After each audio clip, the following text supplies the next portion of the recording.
morning, everyone. Welcome to Bengkulu once again. Um, Thank you for the time.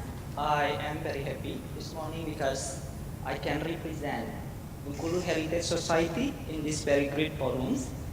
And let me open this by reading a statement from an American studies scholar from United States of America, George Lipsitz. He once said that the past helps us to see the unfulfilled hope and aspirations of the past. It will both enable and inhibit the work we do know, yet determine about our prospect in the future. From this statement, we can say that we cannot separate all of those things, the past, present, and future, because what we do in the past will affect the things that we do know, and it also will influence the thing that we are going to do in the future. So today, in this forum, I would like to bring up time reconciliations of Port Marlborough design and functions. I will tell about the history of Bengkulu and the Port Marlborough in brief or at glance, and after that, I will also tell about the future hope from Bengkulu people related to Port Marlborough. Ladies and gentlemen, Bengkulu has a long story. It is one of the provinces in Sumatra Islands, so we share some similarities with our neighboring provinces. For example, we have Kabut Festival here in Bengkulu. West Sumatra, Padang also have the similar festival, Kabut Festival. But for some instance, the Kabut Festival in Sumatra and Bengkulu has their own characteristics. So that makes it different one another. Bengkulu in the past consists of many kingdoms. There are Selebar Kingdom, Sungai Serut Kingdom, Pat Petulai Kingdom, and so on. And after that, in 1685, British East India Company was established in Bengkulu as a paper trading center. And as time goes by, Bengkulu was handed over to the Dutch in exchange with Malacca in Malaysia, and this exchange was under the Anglo-Dutch Treaty of Anglo-Dutch Treaty 1824. That's make British make an exchange with Malacca with the Dutch. Around 19th and 20th century, gold was found in Lebong Regency, so that make it become a gold mining. From all these things, in the past we can say that Bengkulu has a trade, and it is a promising land for foreign nations to stay in Bengkulu or to occupy Bengkulu or to build their business in Bengkulu. The next stage of Bengkulu history is around 1930s. Around this time, Bengkulu became an isolation place for some nationalists who were fighting for Indonesia independence. One of them is our Indonesia founding father, Sukarno, was isolated in Bengkulu at the time. After the independence, Bengkulu is part of South Sumatra province, and in November 1988, Bengkulu officially became the 26th province of Indonesia. That's the brief history of Bengkulu. And now let's move to the Port Marlborough, the things that we are, the reason why we gather here today. Port Marlborough, it is one of British legacy in Bengkulu. Some say that this is the strongest port built by the British in Southeast Asia, and it was built during 1713 until 1719 when Mr. Joseph Collett was in charge in Bengkulu. During the fortifications of Port Marlborough, there is some problem. because lack of manpower and lack of the material. Therefore, it takes years. It took years to building Fort Marlborough. The fortification of Fort Marlborough cannot be separated with Fort York because of some problem arises in Fort York at that time. The British request for a new location to the local kingdom, and the new location was given by the local kingdom, where the fort stands now, near the Tapak Padri beach. This fort get its name from one of British military commander, John Churchill. He was the first Duke of Marlborough. In general, I can divide the history of Fort Marlborough into 3 stages.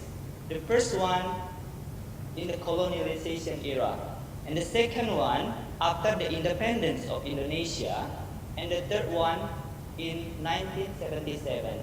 In the first stage of its era, Fort Marlborough was used as the government office, was used as the defense fort, and also for the British East India Company office. And after that, after the independence of Indonesia, this fort became the Indonesian Army and Police Headquarters Office. In 1977, this fort was handed over to the from the government to the Ministry of Education and Culture. Since then, this fort became the cultural heritage building. It cannot be denied that Fort Marlborough have experienced many good and bad things in the past. In the past, the fort was burned by the local under the command of son of Jenggalu Prince. He is Lembak tribe, from Lembak tribe. Because of this chaos, the fort was burned, and the residents at Fort Marlborough were evacuated to Madras, India. In 1724, British come back again to Bengkulu after signing some treaty with the local kingdom, and this peaceful time couldn't stay long enough, because in 1973 there were chaos again, and at that time Robert Hamilton died. Two decades after the death of Robert Hamilton, another tragedy. In 1807, Thomas Hart was also murdered by the local. For British, all of these tragedies seem considered as a threat, a very dangerous one for the British. But for us here, Bengkulu people, for the local, we see it as the resistance of indigenous people toward the comer for their injustice and fraud during that time in Bengkulu. In the past, there is another thing that worth remembering. It is the time where British was under French attack.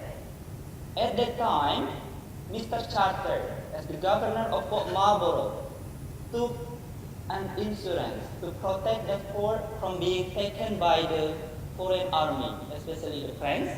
And this contract law case was known as Charter Verbund. And this is the reason, the main reason why we are gathering here today in Bengkulu, as Mr. Iskandar said, the land of Asia, to celebrate 250th anniversary of Charter Verbund. Welcome again.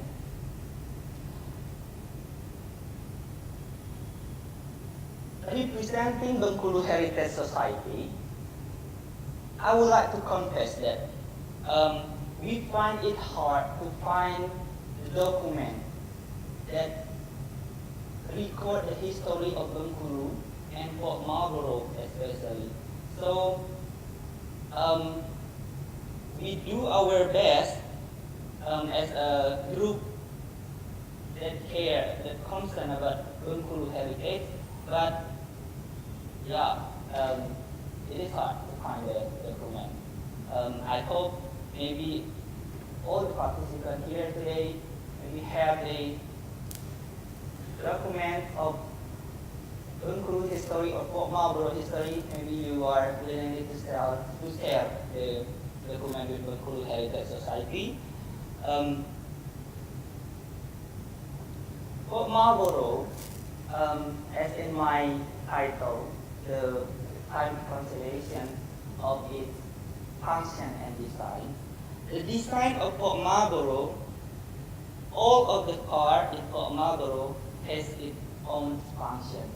For example, the bastion. The bastion was used to attack the enemies invisibly. And in the past, Port Marlborough had a tower, and this tower was used to observe the surrounding situation. And all of the other part of Port Marlborough also have its own functions. That's the past times of Port Marlborough. Besides the functions of its design, based on its design, Port Marlborough also served as a government office.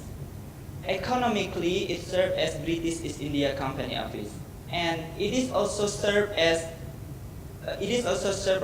religiously and socially, because in the past, Port Marlborough was used for christening and wedding.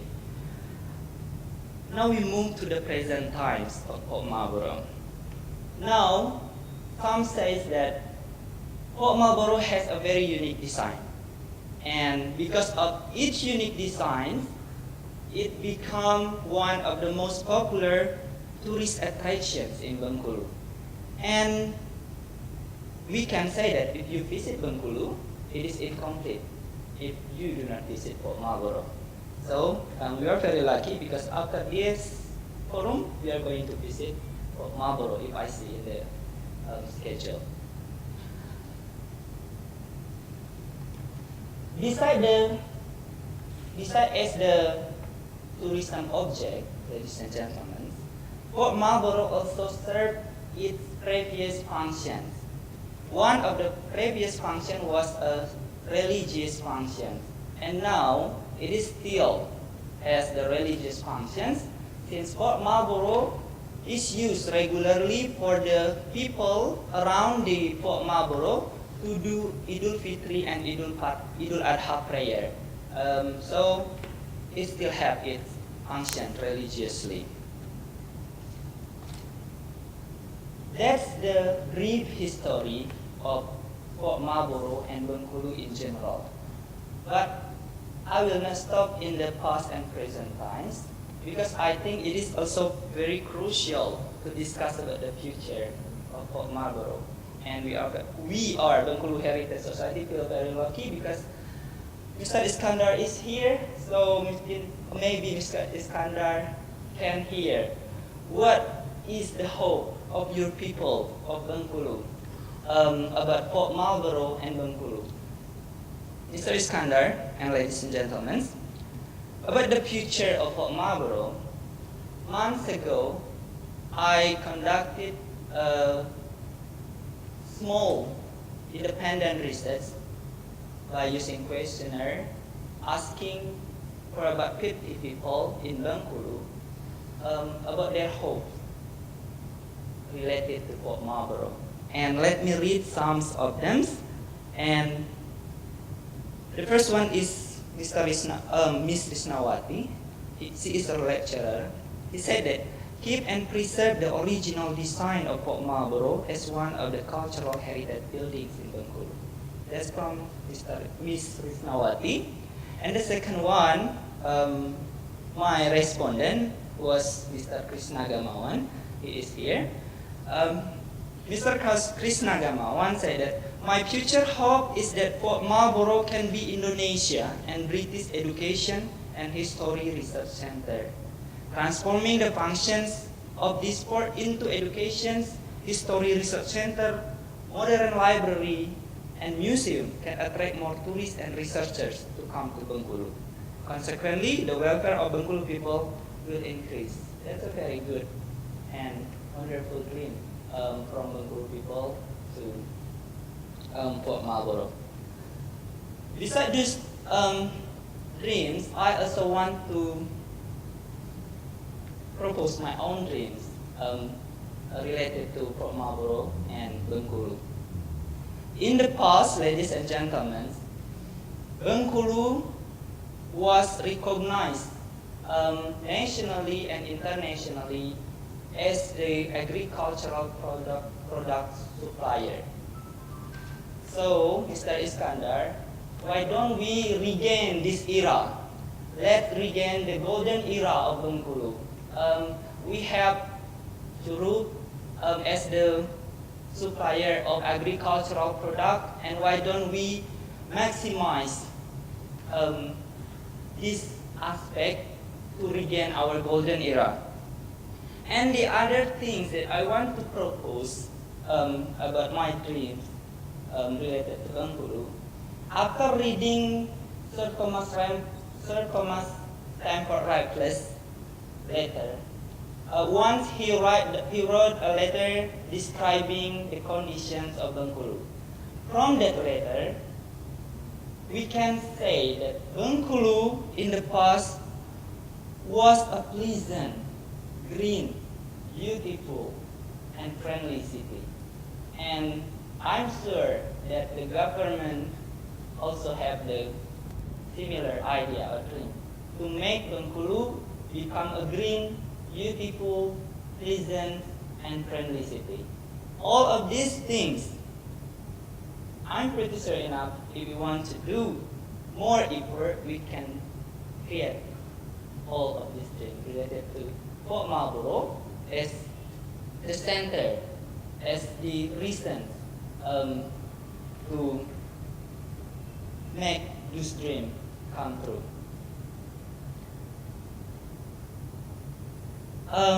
Ladies and gentlemen, I think that also I would like to conclude my presentation.